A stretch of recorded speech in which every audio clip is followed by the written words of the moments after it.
Electrostatic induction. तो सबसे पहले हम इसको परिभाषित कर देते हैं इलेक्ट्रोस्टैटिक इंडक्शन। देखिए, जब किसी चार्जेबल बॉडी को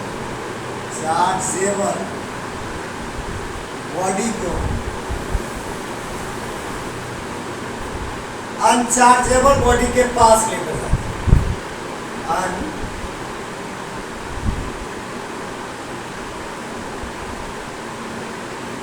बॉडी के पास ले जाते हैं।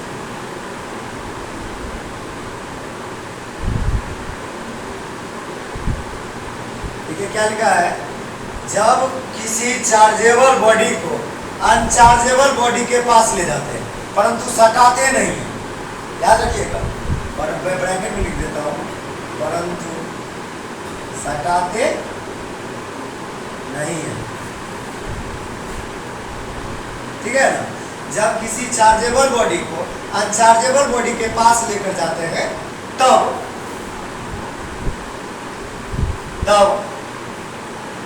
अनचार्जेबल बॉडी में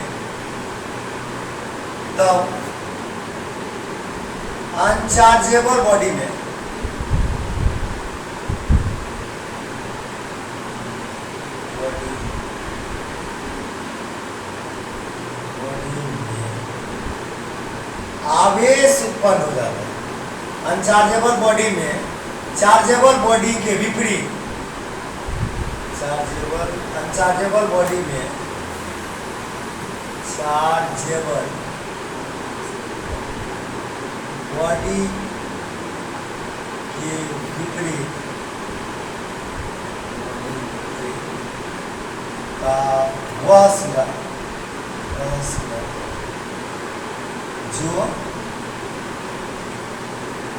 जो चार्जेबल बॉडी के पास होता है,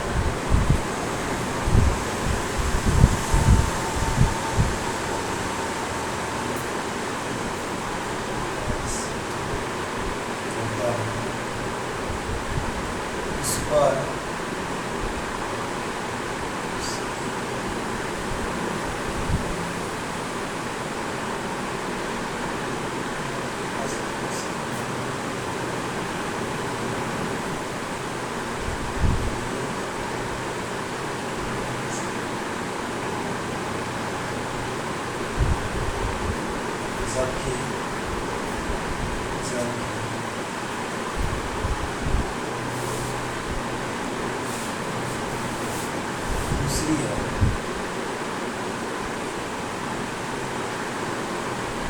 समान प्रकार का आवेश है।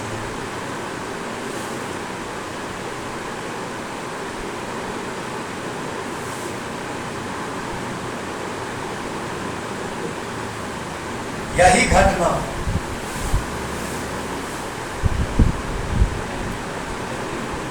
प्रेरण कहलाता है।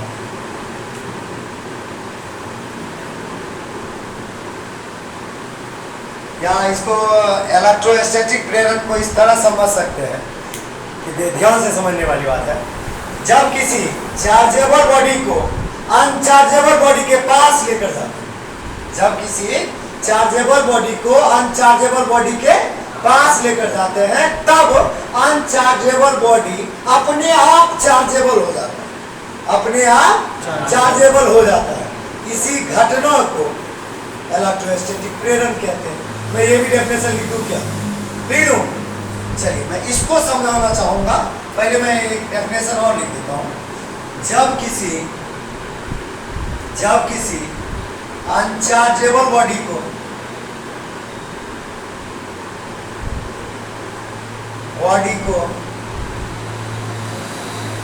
चार्जेबल बॉडी के पास लेकर जाते हैं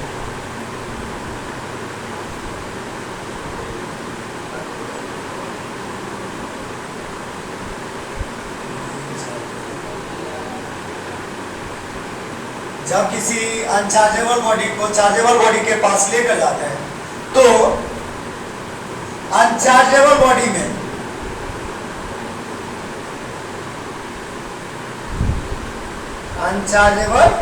बॉडी में भी उत्पन्न हो जाता है। क्या उत्पन्न हो जाता है? या हम ऐसे भी कर सकते हैं, चार्जेबल बॉडी भी क्या हो जाता है? आवेशित हो जाता है। या चार्जेबल हो जाता है, या आवेशित ऑब्जेक्ट भी चार्ज हो जाता है। इसी घटना को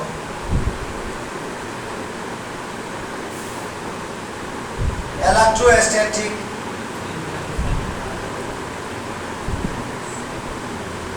इंडक्शन कहा।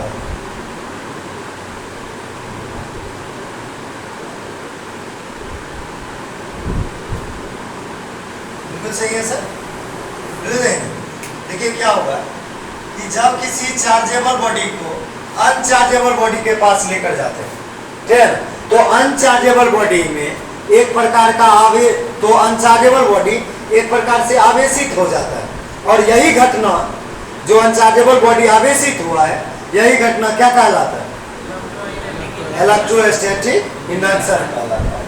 ठीक है, तो मैं इस शब्द को समझाना चाहूंगा, ध्यान से देखिएगा, ये बहुत इंपॉर्टेंट है सर।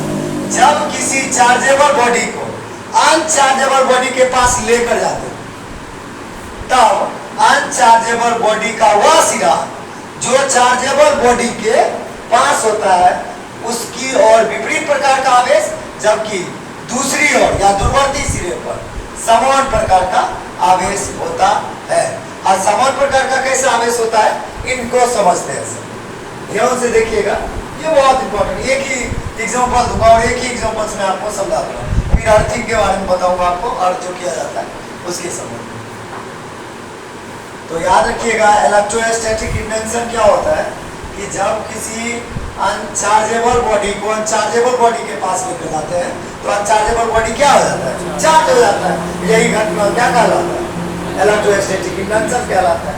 ठीक है, यानी जब किसी चार्जेबल बॉडी को अनचार्जेबल बॉडी के पास लेकर जाते हैं, तो अनचार्जेबल बॉडी क्या हो जाता है? चार्ज हो जाता है। और यही घटना क्या कहलाता है? इलेक्ट्रोस्टैटिक इंडक्शन कहलाता है।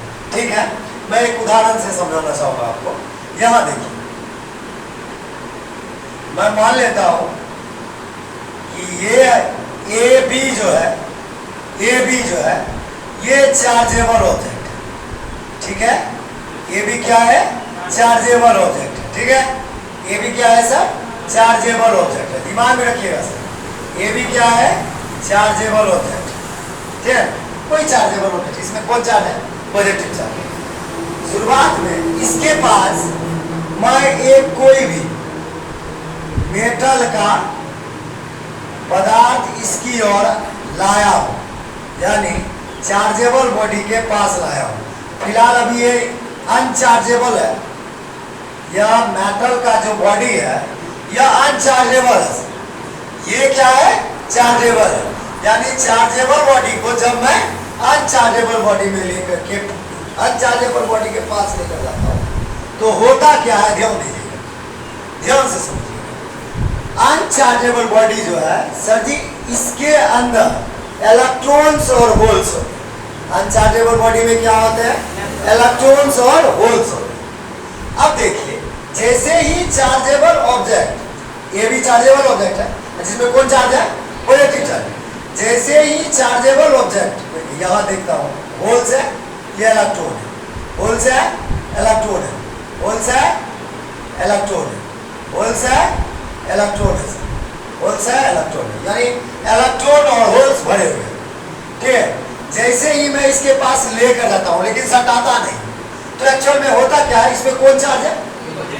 इलेक्ट्रॉन इलेक्ट्रिकली कौन चार्ज का होता है? Negative charge. तो ये जो इलेक्ट्रॉन है यहां स्थित है, ये सारा इलेक्ट्रॉन किसकी ओर अग्रसर होगा? किसकी ओर अग्रसर होगा? इस चालक के एक सिरे की ओर अग्रसर होने लगेगा, इधर आने लगेगा। ये तमाम के तमाम इलेक्ट्रॉन किसकी ओर आने लगेंगे? इसकी ओर आने लगेंगे, सिरा डी की ओर। चालक में ये अनचार्जेबल जो चालक है, अनचार्जेबल जो बॉडी है, सिरा बी की ओर, इसमें जो मौजूद इलेक्ट्रॉन है सिरे बी की ओर आने लगेगा, और यहाँ सारा इलेक्ट्रॉन आ जाएगा। क्योंकि इलेक्ट्रॉन का चार्ज का होता है?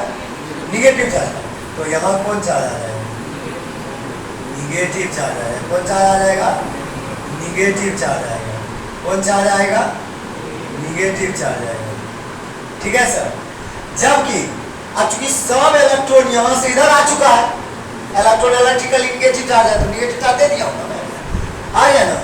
चूंकि देखिए, चूंकि यहाँ देखिए कितना है, 2 4 6, तो 6 इसको न्यूट्रलाइजेशन करने के लिए कितना चार्ज होगा? 6 चार्ज होना चाहिए ना, 2 4 6। ओके। जबकि इसके दूरवर्ती सिरे पर, इस जो अनचार्जेबल बॉडी था, इसके दूरवर्ती सिरे पर ए बी के समान चार्जेस होंगे। 2 4 6, ठीक है ना। इस तरह अब यह भी बॉडी क्या हुआ? चार्ज हो गया। चार्ज कैसे हुआ? ईंधन। अब इसमें सटाए तो थे नहीं, इसके प्रेरण के कारण, ये यही इसी घटना को कहा जाता है, इस चार्जेबल बॉडी के कारण ये वाला अनचार्जेबल बॉडी प्रेरित हुआ था। प्रेरित कैसे हुआ था? क्योंकि अनचार्जेबल बॉडी में इलेक्ट्रॉन और होल्स हुआ करते थे। अब ये जो इलेक्ट्रॉन और होल्स हुआ करते थे, इलेक्ट्रॉन, चूंकि ये पॉजिटिव चार्ज है, तो पॉजिटिव चार्ज की ओर इलेक्ट्रॉन क्या हुआ? अग्रसर हुआ। चूंकि इलेक्ट्रॉन इलेक्ट्रिकली कौन चार्ज का होता है? निगेटिव चार्ज का होता है। इसीलिए चीजें कहाँ आ गई? सारा निगेटिव चार्ज इधर आ गया। जबकि दूरवर्ती सिरे पर, इसके दूसरी ओर, चूंकि अब होल्स ही बचा है, होल्स इधर चला जाएगा, और जबकि दूरवर्ती सिरे पर कौन चार्ज है? Positive charge. अब आया समझ? आ गया। दूरवर्ती सिरे पर कौन चार्ज है? Positive charge. ओके, बोलिए प्रश्न। ये इंडक्शन होगा, ये पूरा जा सकता है, काफी ज्यादा न्यूट्रलाइजेशन करना है। देखिए यहाँ देखिए, 1 2 3 4 6 है, 6 इधर भी न्यूट्रलाइजेशन होगा। इसमें भी 6 होंगे, इसमें भी 6 होंगे। नहीं नहीं, ऐसे। अब देखिए, अब ऐसी भी बातें होगी। इसको मैं अर्थ कर दिया हूँ। क्या कर दिया हूँ? अर्थ। अब यहाँ तक प्रेरण समझ में आया या नहीं? अब मैं इसको क्या कर दिया हूँ? अर्थ कर दिया हूँ। अर्थिंग करते हैं। अब अर्थ जैसे ही करते हैं, तो ये सारा, इस वाले भाग का सारा पॉजिटिव चार्ज, इस वायर, चूंकि ये भी मेटल है, इसमें भी तो क्या होंगे? होल्स और इलेक्ट्रॉन होंगे। इसमें भी क्या होंगे? होल्स। चूंकि ये वायर है, वायर के द्वारा अर्थिंग करते हैं, तो इस वायर, या वायर है तो वायर में भी वायर भी मेटल है, और मेटल है तो इसमें भी इलेक्ट्रॉन्स और होल्स होंगे। तो ये क्या करेगा? ये इधर से जो जुड़ा है, इधर का पूरा पॉजिटिव चार्ज कहाँ चला जाएगा? इस होते हुए, इस वायर के होते हुए अर्थ में चला जाएगा। अब पॉजिटिव चार्ज सब चल जाएगा, तो अटैकिंग स्टार के जरिए कौन चार्ज यहाँ आ जाएगा? ये पूरा का पूरा इलेक्ट्रॉन पूरा यहाँ आ जाएगा। ठीक है। अब इस सिरे पर भी कौन चार्ज बढ़ जाएगा? ठीक है ना। और काफी ज्यादा निगेटिव चार्ज यहाँ बढ़ जाएगा। अब कॉन्सेप्ट समझ में आया? आया सर? आया। इसी के ठीक विपरीत हम कर लेते हैं। अब ए बी को निगेटिव चार्ज से रिप्रेजेंट करते हैं। ठीक है। ए बी को किससे करते हैं? निगेटिव चार्ज से। चलिए, इसी को आप इसको उतार सकते हैं कि मैं लिख दूं। ये लिखना नहीं है सर, ये आपको समझना ही हो। ठीक है। देखिए, मैं इसमें क्या करता हूँ, अब निगेटिव चार्ज है, चूंकि चार्ज दो तरह का होता है, तो दोनों तरह से अभी अर्थ नहीं कर रहे हैं इसको। ठीक है। ध्यान से समझिएगा सर, बहुत इंपॉर्टेंट है। मैं इसमें लेता हूं निगेटिव चार्ज। ठीक है। निगेटिव चार्ज, तो ये अभी चार्जेबल बॉडी है, अभी फिलहाल ये अनचार्जेबल बॉडी है। अब चार्जेबल बॉडी को किसके पास लेकर गए? अनचार्जेबल बॉडी के पास। ठीक है। चार्जेबल बॉडी को अनचार्जेबल बॉडी के पास, अभी फिलहाल ये अनचार्जेबल बॉडी के पास लेकर गए। चूंकि ये मेटल का है, तो इसमें क्या होगा? Electrons and holes, electrons and holes, electrons and holes, electrons and holes होंगे। ठीक है ना। इलेक्ट्रॉन्स और क्या होंगे? होल्स होंगे। अब क्या होगा? ये देखेगा सामने, जैसे इसके पास लेकर जाएंगे, ये देखेगा क्या? ओ, सामने निगेटिव चार्ज है, तो होल्स सारा इधर आ जाएगा। होल्स किधर और आ जाएगा? सिरा बी की ओर आ जाएगा। होल्स किसकी ओर आ जाएगा?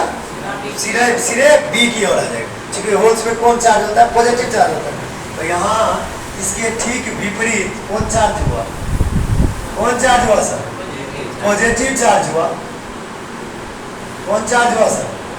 पॉजिटिव चार्ज हुआ। ठीक इसके विपरीत, ठीक इसके विपरीत अनचार्जेबल बॉडी के का वह सिरा ठीक विपरीत हुआ, जबकि दूरवर्ती सिरे पर समान प्रकार का बचा कौन? इलेक्ट्रॉन है ना, ले लीजिए electron. Electron electrically negative charge का होता है। हो गया। अब मैं यहाँ ये भी क्या घटना को बताता है? प्रेरण की घटना को रिप्रेजेंट कर रहा है कि नहीं कर रहा है? कर रहा है। अब सटा थोड़े रहे सर, अलगे से इसमें चार्जेबल कर दिए, अलगे से सटाए ने। ई केवल चार्जेबल बॉडी था, ई चार्जेबल बॉडी होने के कारण ये भी बॉडी क्या हो गया? चार्जेबल। किसके कारण? प्रेरण के कारण, इंडक्शन के कारण। ठीक है। अब मैं इसमें अर्थिंग करता हूँ, अर्थ करता हूँ। जैसे ही मैं इसमें अर्थ करता हूँ तो एक बात समझ लीजिए, अर्थ का पोटेंशियल जीरो होता है, याद रखिएगा। अर्थ का पोटेंशियल क्या होता है? जीरो होता है। कितनों चार्ज दीजिएगा सबको अपने अंदर क्या करेगा? समा लेगा। ठीक है। अब क्या होगा? ये निगेटिव चार्ज इसकी ओर चला जाएगा, क्योंकि ये कंडक्टर वायर है, तो वायर में क्या होंगे? इलेक्ट्रॉन्स और होल्स होंगे। तो यहाँ सामने देख रहा है इलेक्ट्रॉन्स है, तो ये सीधे अर्थ की ओर चले जाएंगे। ये सारा का सारा इलेक्ट्रॉन कहाँ चला जाएगा? यानी निगेटिव चार्ज कहाँ चला जाएगा? अर्थ की ओर चला जाएगा। और यहाँ से अटैक होगा कौन? आप देखिए, ये इलेक्ट्रॉन सारा इससे अंदर चला जाएगा ना सर। अब बचेगा इस वायर में क्या? होल्स है ना, होल्स में कौन चार्ज? Positive charge. तो पॉजिटिव चार्ज यहाँ आके बढ़ जाएगा। समझ में आया सर? और यही घटना क्या हुआ? प्रेरण। याद कीजिए, जब चार्जेबल बॉडी अनचार्जेबल बॉडी को पास ले जाते हैं, तो अनचार्जेबल बॉडी चार्जेबल बॉडी के कारण क्या हो जाता है? चार्ज हो जाता है। और यही घटना को क्या कहेंगे? इलेक्ट्रिक इंडक्शन कहेंगे। ठीक है। अब हम एक और केस के बारे में बता देते हैं। मेनली तो यही था। अब मैं डायरेक्ट क्या करूं? मैं इसी बॉडी को, इस अर्थ को हटा देता हूं, इसी बॉडी को मैं क्या करूं? डायरेक्ट इसमें सटा दूं। डायरेक्ट अब हटाने हैं सर, डायरेक्ट सटाने। तो जैसे ही डायरेक्ट इस बॉडी को अनचार्जेबल बॉडी को सटाते हैं ना सर, जैसे ही डायरेक्ट सटाते हैं, तो इसमें जो आवेश है, इसमें आवेश प्रवाहित होने लगता है, वही आवेश। इसमें किसी प्रकार का कोई बदलाव नहीं, ट्रेन वही आवेश प्रवाहित होने लगता है। ट्रेन और मतलब जो चार्ज यहाँ है वही है, सटा देंगे तो, और नहीं सटाएंगे हटेले रहेंगे। तो ई सिरा की ओर जो ई सिरा होगा इसके विपरीत चार्ज होगा, जबकि दूरवर्ती सिरे पर इसके देन। अब अगर मैं यहाँ दूसरे शब्द में यहाँ पॉजिटिव ले लूँ और डायरेक्ट सटा दूँ, तो यहाँ भी कौन चार्ज? पॉजिटिव। ठीक है, समझ में आया सर? आज हमारा इलेक्ट्रिक इंडक्शन खत्म हो चुका है, इलेक्ट्रोस्टैटिक इंडक्शन। कल हम आगे चर्चा करेंगे अगले संबंध में। ठीक है ना? और आप लोग इसको देख लीजिएगा एक बार और, क्योंकि ये बहुत इंपॉर्टेंट है सर। इलेक्ट्रोस्टैटिक इंडक्शन बहुत ज़्यादा इंपॉर्टेंट है सर। ठीक है, थैंक यू।